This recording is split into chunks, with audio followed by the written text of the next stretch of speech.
Welcome, everyone. I'd like to call tonight's regular meeting of council to order. Recommendation that the regular meeting be suspended and the committee of the whole meeting be convened. Moved by Councillor Cunningham, second by Councillor Niche. All those in favor? Any opposed? Motion's carried.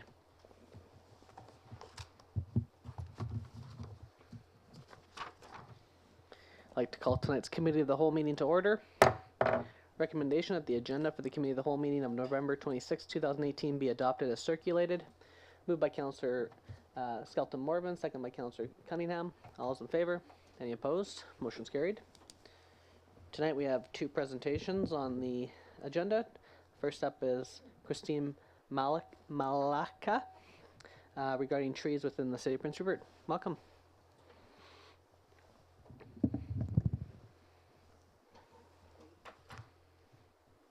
And it's just that green button there on the microphone. Press it? Yes. Once or every Just time? once. Just once, yeah. Welcome. Good evening, Mr. Mayor and council members, and congratulations to everybody on a win and a well-run campaign. I'm here to talk to you tonight about the idea of heritage trees, and which are sometimes also called legacy trees, in the landscape of what's also called an urban forest. I've presented on this topic before. At the time, there was a lot of major things coming down the pike to council, LNG and pipelines and so on, and there was no ability to focus. And in the meantime, a lot more of our large trees have come down.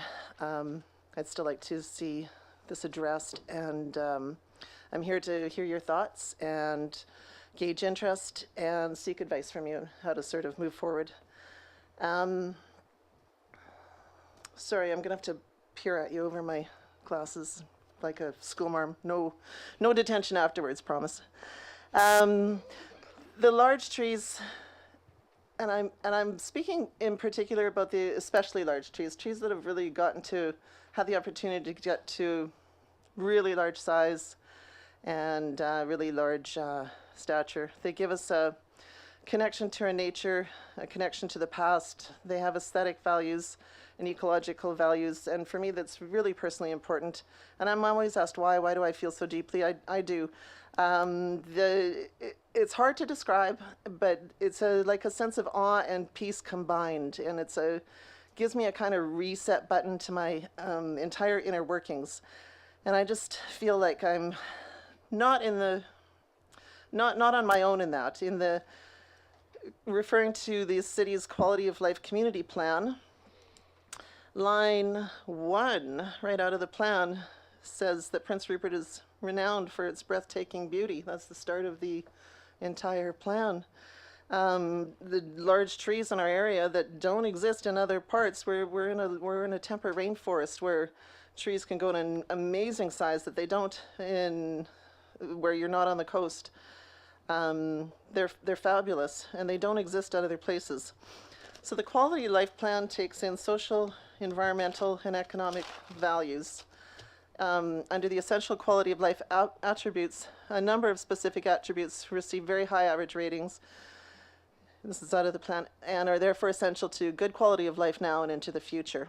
And under that heading, protection of natural areas and landmarks. And I feel like the trees that we possess here that don't exist other places are part of those landmarks. And in the vision statement and key quality of life indicators, under the environment, even with growth, Prince Rupert has retained its natural pristine look and feel with harbor views and mountain views.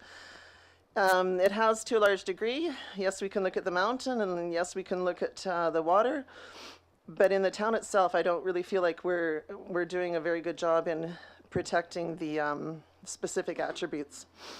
I can refer to in my own neighborhood where I bought a house about 15 years ago, and part of the criteria I was looking for was kind of the surroundings. In my own alley, 2 very big, beautiful cedar trees have come down, as really large, beautiful Sitka spruce in the back alley as well has come down. I have to confess, 2 mountain ash on my own lawn came down, and I think that was partly my fault. I think I damaged the bark with a weed eater, and they got fungus and had to come down. branches, the big giant lower branches of a large pine tree across the street got trimmed, and I feel those are the most beautiful aspect of those pines. Just a lot of change and a lot of other trees in my neighborhood, and even recently when I looked out my second story window, I thought, well, at least if I still have that tree and that tree out my view.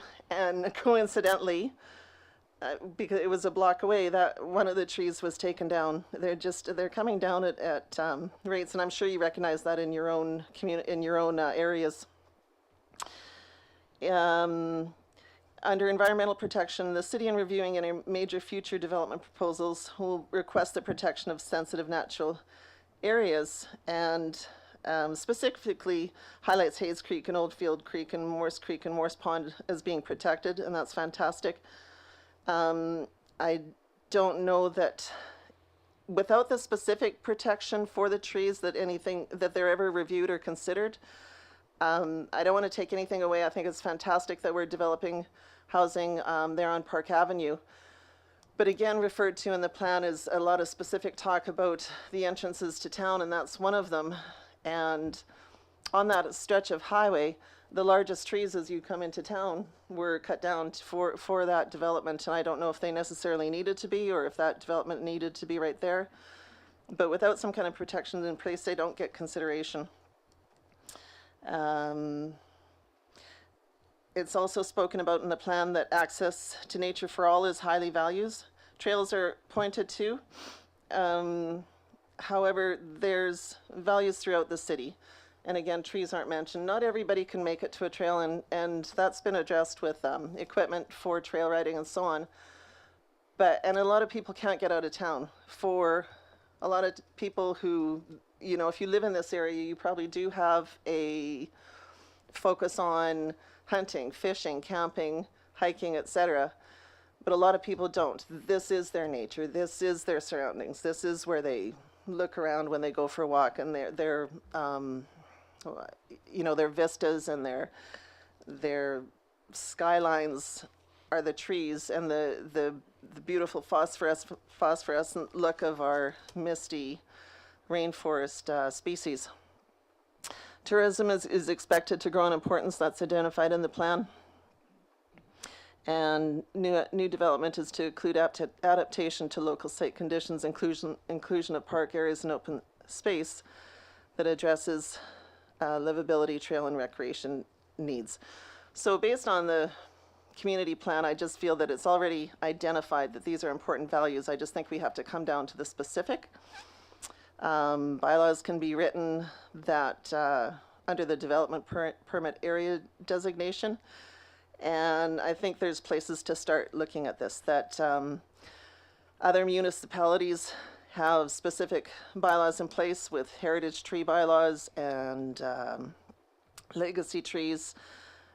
For example, Victoria, District of Saanich, and Nanaimo all have bylaws that address trees on city property as well as private property. Penticton has a very detailed policy referring to their city trees. So there's many other places where we can look at what they've done with their trees for ideas of what it looks like and how to go about it. And there's a toolkit, it's called a tree toolkit for communities, that was developed by the Union of BC Municipalities in 2008. It was published in cooperation with the government of BC, and addresses how to develop an urban forest management plan. And the first steps just include developing the principles and, of course, mapping and inventory. And in many places, Kelowna, others, that kind of inventory has been done in large part using volunteers and entering the specific trees into some GIS mapping, which is kind of fancy. I don't know if the city is developing GIS mapping. Yeah. That would be an easy way to plug that in. And I'm kind of hoping that a sort of vehicle to move this idea forward with more community input is that heritage was discussed at a roundtable meeting with a visitor from Heritage BC who came to take input from members of the community with heritage concerns.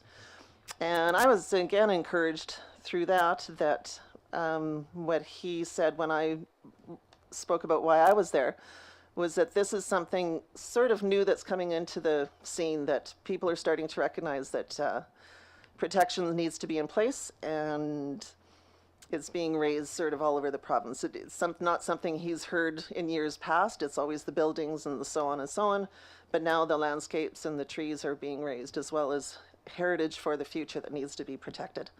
So if that group, which expressed a desire to continue meeting and maybe form some kind of group or committee, continues to form, which I hope it does, then maybe that's a way that the members of the public can also engage further and contribute and participate, and that can move forward, and working with council and city staff members, that hopefully maybe this idea can get some recognition and a little bit of address and traction. And that's all I really want to say right now.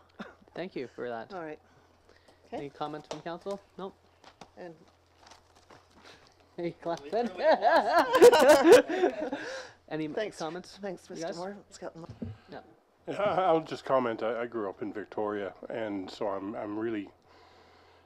It's kind of hardwired into me the value of the landscape and developing within a way that respects its beauty. So I'm very much on side with the concept. I think it's a smaller town, and probably the issues are different. The nature of the trees themselves is different. And I do know from having lived in one particular neighborhood here, the change that happens when you wake up suddenly and there's a bunch of trees have been taken down. So I appreciate that sometimes has to be done because of the health of the trees, but I'm not sure that's always why it's done. So I'd like to express my appreciation for you coming to talk about this. It's good to put it in our minds for what opportunities that might create.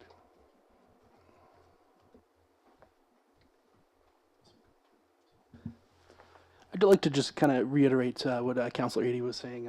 Just to thank you for coming out. And one of the things that you said that kind of stuck with me is that Prince Rupert is known for its breathtaking beauty, and that it's important and key for us to preserve this. So whether that's through written accountability, through bylaws, I appreciate you coming out here, and I think that, you know, we've seen what happens when we don't keep track of the heritage and the legacy, you know, with recent events and things like that, regardless if it's our local trees or imported trees.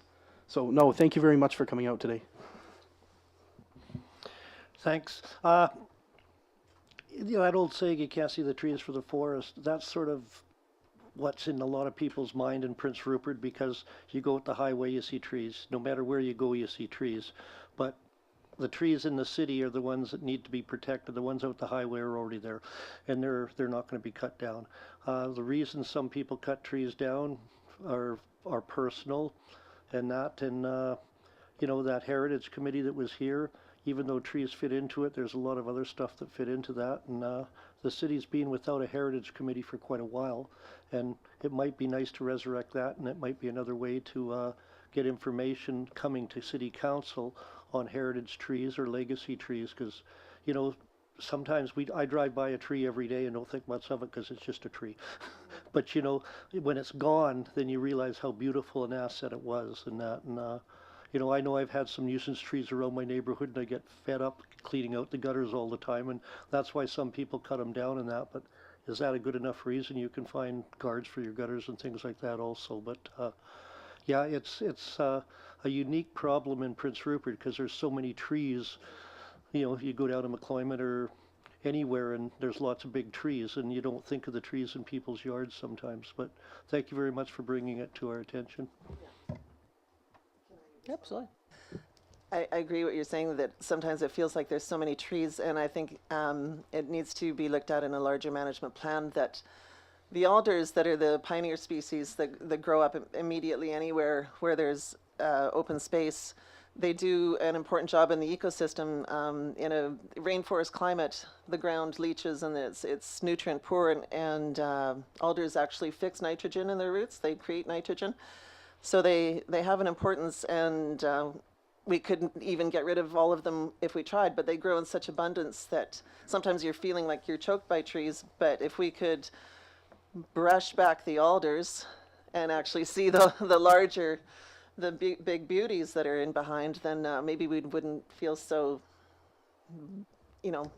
bathed in trees, because the big ones are getting very scarce, actually. Okay, well, thank you very much for your presentation. Really appreciate Thank that. you We'll be very following much. up. Thank you. Thanks.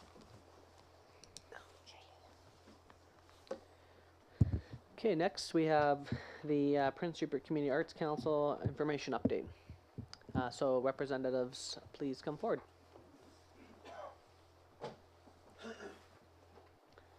Welcome.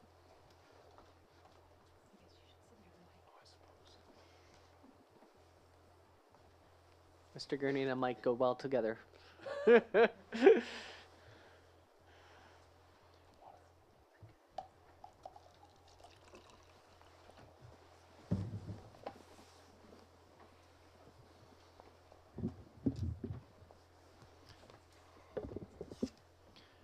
Good evening, Mr. Mayor and councillors. My name is Michael Gurney. I'm joined here by Deborah Strand. It's an honor to be representing the Prince Rupert Community Arts Council this evening alongside many of its members, as well as members of other like-minded organizations. The Arts Council was established almost 50 years ago to foster arts and culture in our city and our region. It's led by a volunteer board, and it is a not-for-profit organization made up of individuals who renew their memberships each year. Those membership fees and ad hoc corporate contributions complement an annual grant from the City of Prince Rupert. This annual grant is provided through the city's Community Enhancement Fund. And through its annual grant, the city empowers the Arts Council to serve as its custodian of culture, a sustainer of tried and true programs that connect generations, an incubator for cultural initiatives that reflect the skills, creativity, and passions of Prince Rupert's inhabitants, a champion indeed for our colorful and storied community that draws visitors and residents alike with all the corresponding benefits that they bring to our economy and our quality of life. Remarkably, for the last 22 years, the size of that grant has remained the same. Since 1996, or put another way, for the entire lifetime of Councillor Skelton Morvan, the dynamic programming coordinated by the Arts Council has depended on an annual infusion of $10,000. Our appearance here tonight is to emphasize the urgency of and the opportunity for an increase to our city's financial support for arts programming. The Community Enhancement Fund application currently before you, due for a decision early in the new year, I understand, contains a request for $20,000 to fund the Arts Council on an annual basis. After more than 2 decades of doing more and more with the same dollars that buy less and less, an adjustment is finally in order. The diversity of the Arts Council initiatives is by design. It's an umbrella organization through which time and money flow to an array of projects judiciously curated by its directors and its committees. These projects currently include the annual Creative Jam. It's a multi-day series of workshops with accomplished artists, performers, and crafters. It's been a catalyst for creativity and ingenuity for nearly 10 years' worth of participants. The Cane fusion of fashion, culture, and design unites the city's vibrant dance culture with local designers of wearable art, and it culminates in a public festival of live music and exhibits, where in fact Councillor Randawa has one time served as Master of Ceremonies. The Cane Island Craft Fair packs the Civic Center to capacity over its 2-day period. Independent artists, designers, and crafters use it as a platform for promotion and for commerce. Thursday Night at the Movies is another program sustained by the Arts Council. Volunteers work to bring cutting-edge and award-winning cinema from film festivals all over the world right here to our North Coast home. Meanwhile, the Council also awards annual grants to community cultural programs, other like-minded organizations, and post-secondary art students. Now, seen purely as an investment, the city's contribution earns a healthy return because many of the programs I've just described, in fact, and others, take place at city-owned facilities. The rental revenues for buildings and equipment constitute a significant sum. But of course, a city that understands the value of the arts knows that the intangible benefits are just as vast. Commitments by BC towns many times smaller than Prince Rupert, such as Wells or Gibson's, have resulted in positive transformations and enviable reputations. Our city's collective vision for a redesigned Rupert must have, at its heart, the virtues that already distinguish the City of Rainbows: beauty, diversity, tradition, and creativity. Those values have long been sustained by the Indigenous artists of the North Coast since before memory, in fact. Both their heirs and those who aspire to their example are supported through the Prince Rupert Community Arts Council. The recent passing of the legendary Peter Witherley, a longtime director of the Arts Council, has precipitated a careful reckoning of the Council's commitments, resources, and plans. There is, among its members, a desire to broaden the sweep of its projects and its beneficiaries. This extends to improving the feedback that the Council provides to you, our city leaders and chief funder of these initiatives. With increased frequency of updates, you and all those in earshot will be better equipped to celebrate the stories of our fellow citizens. But that careful reckoning has also led to the request for an augmented grant, and our earnest petitions here this evening in its support. I'd like to conclude on a personal note. Tonight I'm here with my esteemed peers from the Arts Council and its partner organizations. And just 3 months ago, I was installed as the new manager of the Lester Center of the Arts, which exists to promote creativity, expression, and ideas. But even in those stages of my career, where my professional duties did not require me to advocate for arts and culture, I have dedicated myself wholeheartedly to their propagation. This is because I know of no more potent force to build unity, dignity, and joy than the act of creativity, no matter who the practitioners are: painters, carvers, actors, singers, weavers, animators, filmmakers, photographers, novelists, poets, instrumentalists, and more, all of whom are found in Prince Rupert city limits. As the leaders in whom the life of our community is solemnly vested, I invite you to consider a strong commitment to the transformative, inclusive, and expanding work of the Prince Rupert Community Arts Council. Thank you. Thank you.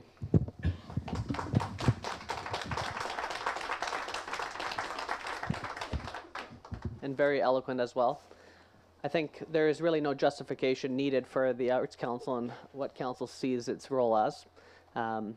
We've always been a supporter of it, same with the Lester Center, and it's something that we see as a priority. I do have some good news and some bad news, unfortunately. I'm guessing the letters that we have for the enhancement grants haven't gone out yet, but on our October 22nd meeting, we actually already have passed the enhancement grant process. And so I want to explain, while you're all here in the room, where Council's at with the enhancement grant process. So what we decided to do this year was to essentially hold the line with the enhancement grants, so to continue with the now 23 years of the same level of funding. But we also realized that the enhancement grant process is actually broken, the actual process itself, the application process, and it hasn't allowed for any new applications or any increase in funding for any group. And so part of that motion we passed was to completely reinvent and retool the enhancement grant process so that we can provide additional funding come next year for community groups. That being said, we've also had requests from special events, and the Leicester Center needs some increased funding as well as capital investments. Same with the library needs some capital investments, increased funding with them. In fact, all the groups on the enhancement grant list need some increased funding. So we are now in a position to look at that situation and go, okay, something's obviously broken. And now that we finally have Watson Island, which just happened at the end of the summer, come back online, we realized we needed one more year to kind of retool and re-coordinate how that enhancement grant's going to look. One of the things we want to do is take groups like the library and the Leicester Center and the museum, which we find are community services that must be funded, into a new pot and try to retool some of the enhancement grants so that we can allow for new applications to happen as well as increase funding for existing groups such as yourselves. Because we've said no to all new applications this year as well. So we had a whole bunch of new community groups come forward. And just the way the budget process works, because we want to make sure that we get this approved before the new year so that come January you're funded, right? So we usually do the enhancement grants process before we do the budget so that you're guaranteed money starting in that year. So unfortunately, we've already made that decision to hold the line this year. However, that doesn't mean that this eloquent plea of increased funding is going on deaf ears. We have heard every group, and that's why we're going to completely retool the enhancement grant process so that come 2019, we're able to be in a better, more flexible position to be supporting our community groups in a more stronger and robust way. Because right now, it's just certainly not working, and the process has been that way for this many years. And with us getting onto council, and now we have 2 new members, we want to reapproach it in a new way. I'm not sure if council, any other councillors have any thoughts to that, but that's kind of where we're at. So, and there's light at the end of the tunnel, I guess is what I'm saying, but the bad news is that that decision's already been made for the 2019 year to hold the same level of funding for this year, but we want to hope to move to that for the next year. Councillor Eadie. I will say I understand how you've presented the current circumstance, but I will say, in my own experiences, is that I've benefited greatly in many ways from the availability of a stage to play on, and I understand how important it is. So as those discussions move forward, I'm happy to advance a strong sense of support for doing what we can to help you guys realize your objectives, as well as some of the other groups, in a way that tries to balance the competing interests of all of them. The last thing I'll mention here today too is that there is a grant available through the Prince Rupert Community Foundation, Macro Properties. That's a $10,000 grant available, which if you need a letter of support, I'd be happy to support you on that. But I'm happy to look you guys all in the eye today and tell you that that's where we're at, and we're hoping to make some better decisions around community group funding for the next year. I want to say thank you very much for listening to us and also for so cogently describing the process that's led to this decision. We will endure until a better process is in place, because that's what the arts do, they endure. By the same token, I want to offer the involvement on behalf, I think I'm safe in saying, of the Arts Council when the time comes to restructure the process, and certainly look at more effective ways of providing feedback on an ongoing basis as to how your investment in the arts and culture is bearing good fruit and bearing a good return. We would like to be part of that process. In the meantime, however, we hope that over the coming year, all councillors and staff will be part of many of the great events and functions that the Arts Council is responsible for. Thank you for your time here this evening. Thank you very much. Okay, at this time, we also have a period within the committee of the whole that any member of the public at any time can come and speak to council on any matters that they choose. So if there's anybody here that wants to just speak to anything at all, you're able to come to the mic and speak to council.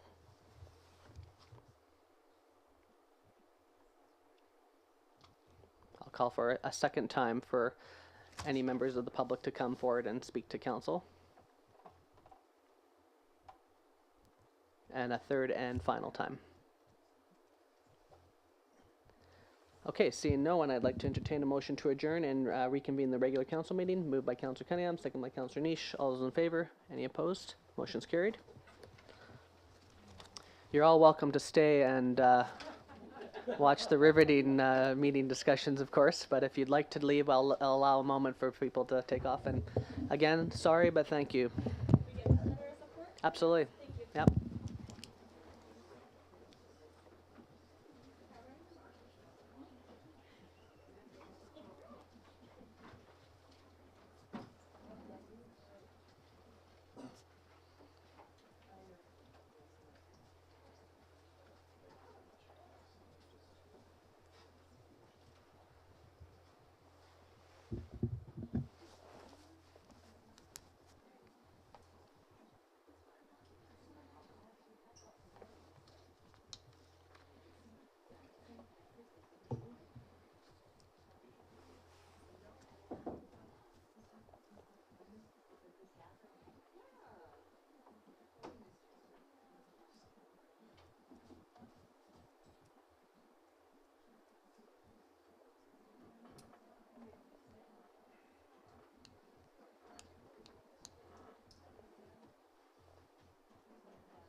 Okay. Item 2, recommendation that the agenda for the regular council meeting of November 26, 2018 be adopted as presented. Moved by Councillor Renhowa, second by Councillor Adie.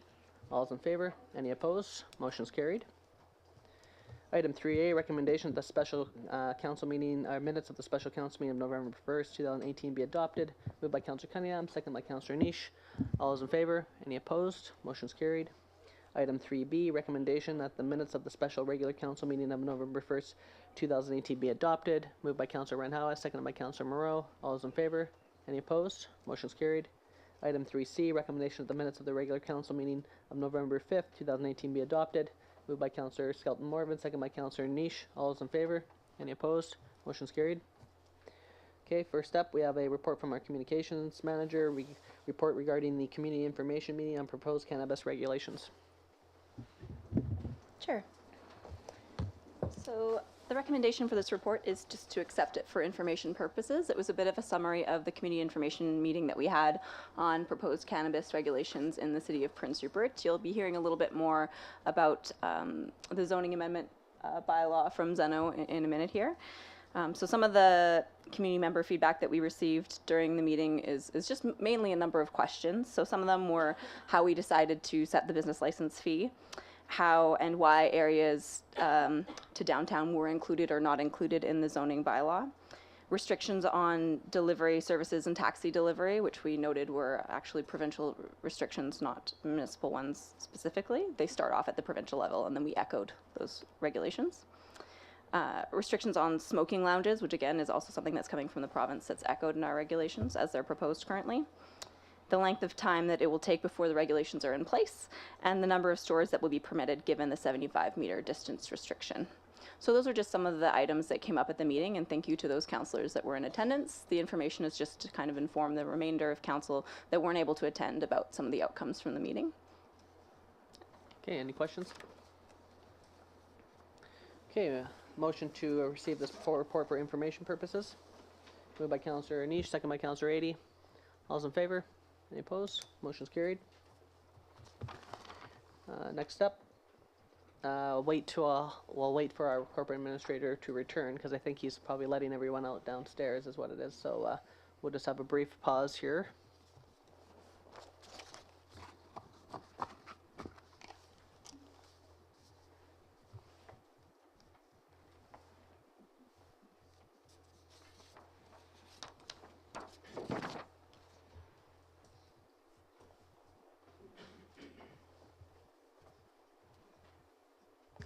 If you'd like, in his absence, I can take the minutes.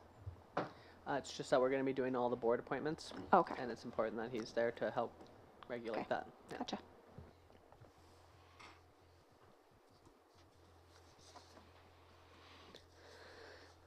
Welcome back. We are actually just about to do board appointments. Oh, we moved that quickly? Yes. So maybe we can get that process begun? So, Your Worship, we have a total of 10 board appointments that we need to make this evening. One is actually a correction, excuse me, from the Northwest Regional Hospital District in that we had appointed certain members of council as alternates, but they require that any alternates to their board have to be alternates also on the regional district. So we need, in that case, to reallocate the alternate director of the Northwest Regional Hospital District Board from Councillor Adie to Councillor Niche. That's the recommendation. Okay, is that agreeable to you? Is that a I just want to say it's been a pleasure serving.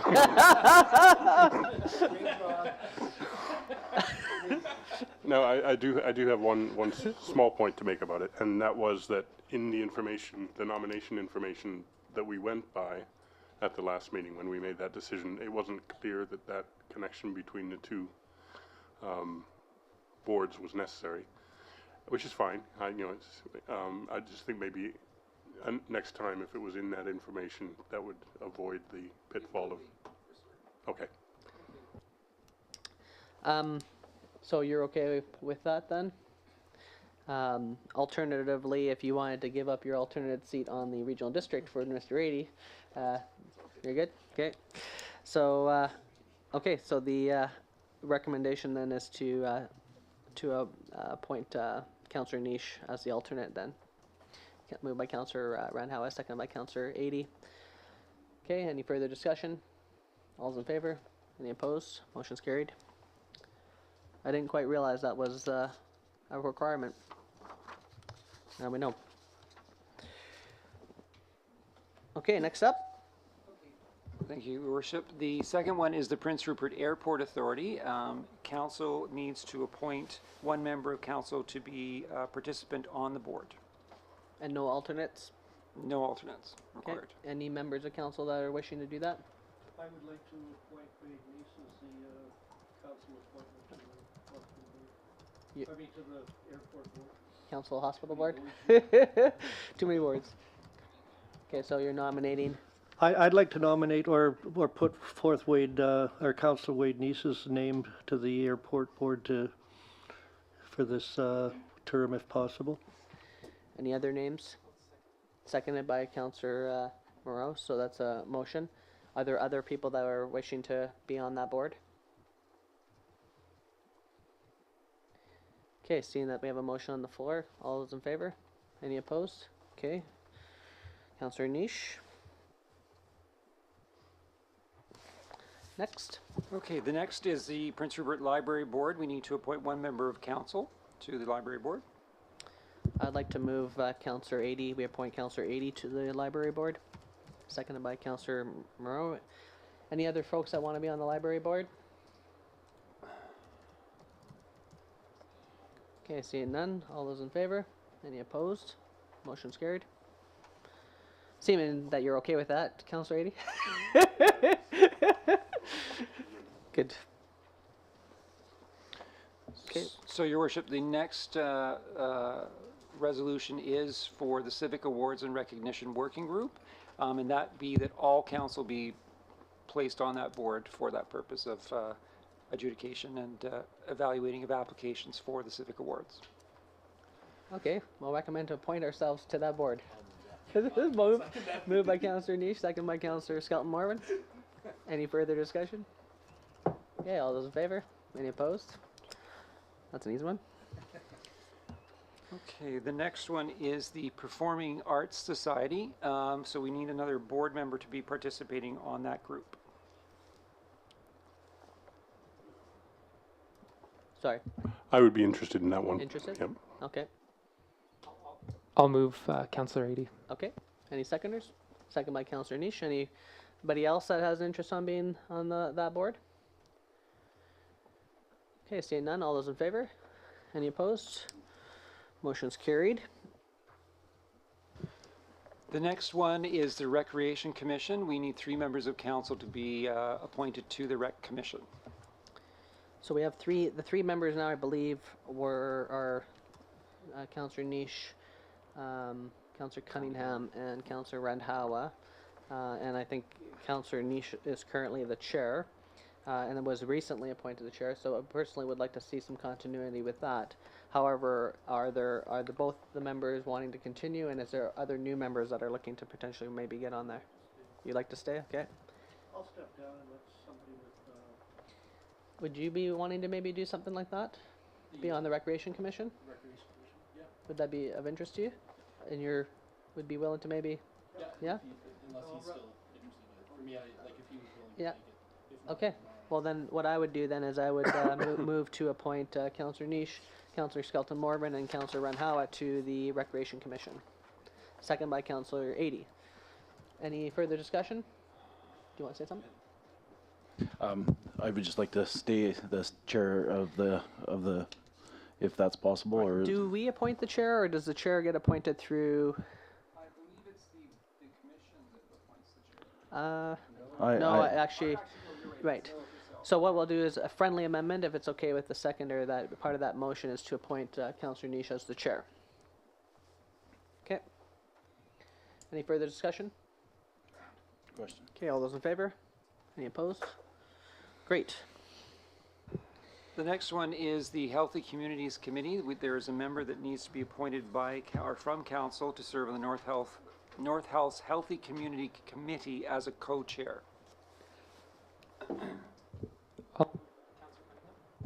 I'll move Councillor Cunningham. Okay. Seconded by Councillor Renhowa. Anybody else that's wanting to potentially still on that? Okay, all those in favor? Any opposed? Motion's carried. Next up.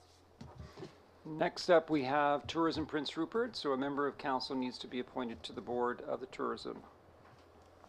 I'd like to appoint Lee, Blair, Councilor Moreau. Councillor Moreau? Okay, any seconders to that? Second by Councillor Renha. Anybody else that's wanting to sit on the tourism board? Councillor Moreau, you're fine with that? Okay. All those in favor? Any opposed? Motion's carried. The next one is the Northwest Regional Advisory Committee, NDIT. So we need a member of council to be appointed to the NDIT and an alternate.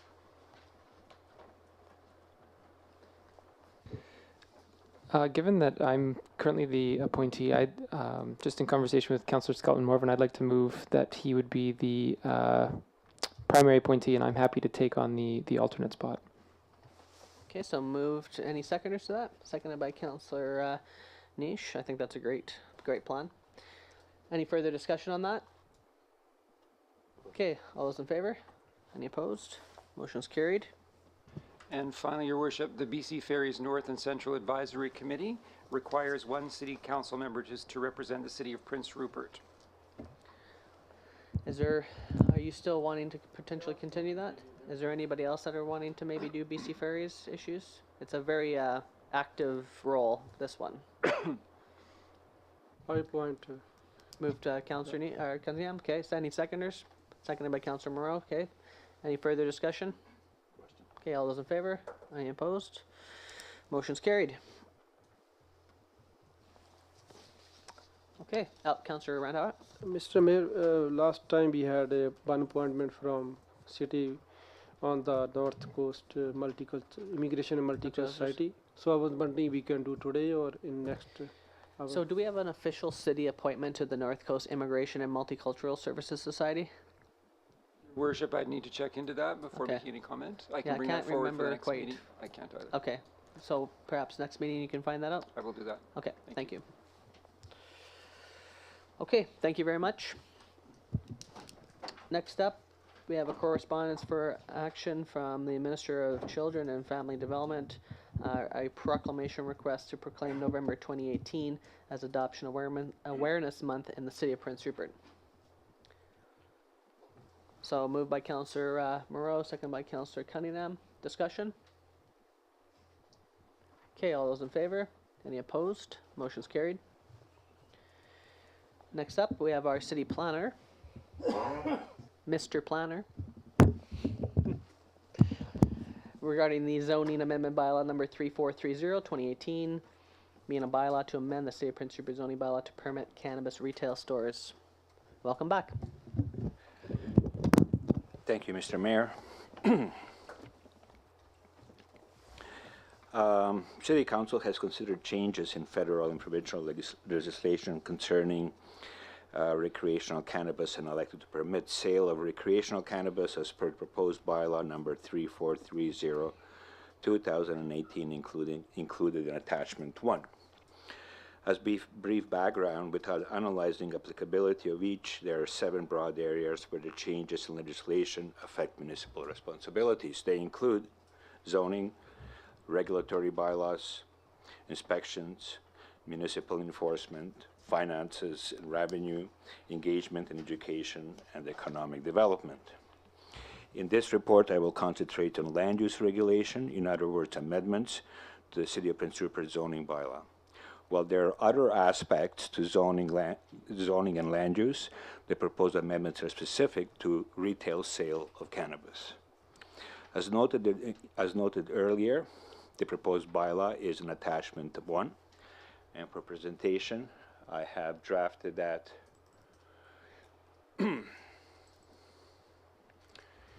into how we would look into our City of Prince Rupert zoning bylaw.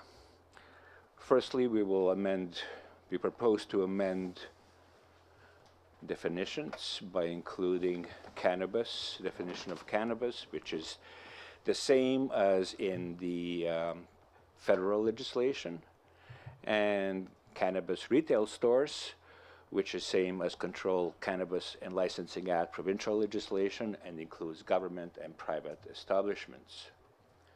In general provisions, we will have a new section, 3.16.0, cannabis retail stores can be located in an area delineated in Schedule F. That would be a new schedule to the zoning bylaw, and essentially defining the area roughly from 8th Street to Cow Bay Bridge, some of the 1st Avenue, both sides of the 2nd Avenue within that area, and both sides of the 3rd Avenue in that area. And lastly, in general regulations, we will include restrictions, so the stores have to be located within 75 meters of each other, and 75 meters is approximately the length of 1 block. Also, we have a regulation with respect to buildings that have multiple access doors, like Rupert Square Mall and Ocean Center, and essentially the closest to the access door would be measured to delineate 75 meters. Lastly, we will amend C1, C2, C3, C5, and 6 zones, which are included in the area earlier described, and we will include permitted uses, cannabis retail store, and special provisions directing those who are reading the zoning bylaw to be sure to go to general provisions.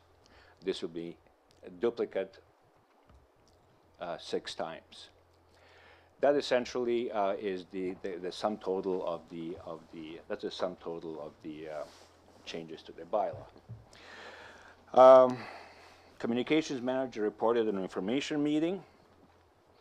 In this report, I will concentrate on matters concerning proposed amendments to the zoning bylaw, and there were 2 points that were raised.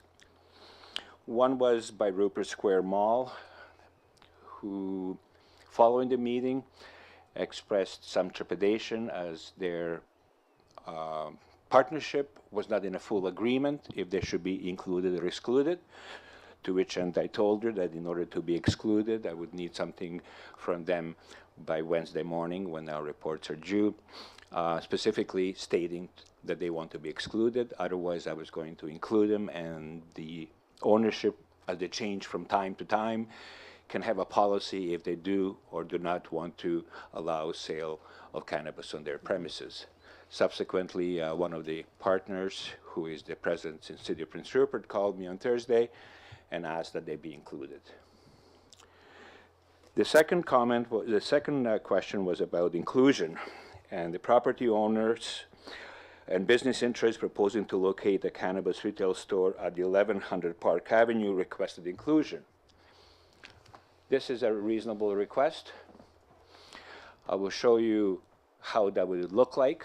So this would be the area that would be added, which is the sum total of C3 in that part of the community surrounding Five Corners, and the proposed amended Schedule A to zoning amending bylaw would be including that area. The cost and budget for this application is to be borne by the city and includes organizing the information meeting, advertising for the information meeting, and advertising for the public hearing. And in conclusion, Your Worship, Mr. Mayor, Council can accept staff recommendation or proceed with the proposed bylaw as presented for the first reading. Okay, questions from council? Good. Okay, so I'll move that the council amends the proposed bylaw 3430-2018 Schedule A to include the area commonly referenced to as Five Corners and as presented in Attachment 3, and that council gives first and second readings to the amendment bylaw 3430-2018, and that council schedules a public hearing for December 10th, 2018 at 7 p.m. immediately before the scheduled regular council meeting. Moved by Councillor, did I move that? I moved that. Seconded by Councillor Cunningham. Discussion? You can just move this one and include everything. When we were considering this topic in some of the preliminary works, the recommendation was that the entire downtown development permit area be included, which would include this area in here. I think it was based on the some of the conversation and such that there was a recommendation to specifically include the residential areas that were in that part that connects the two commercial areas. Any further discussion? Okay, all those in favor? Any opposed? Motion's carried. Thank you very much. Okay, next up we have reports or questions and inquiries from the members of council. Okay, seeing none, I'd like to entertain a motion to adjourn. Moved by Councillor Randhawa, seconded by Councillor Morrow. All those in favor? Meeting's adjourned. Thank you.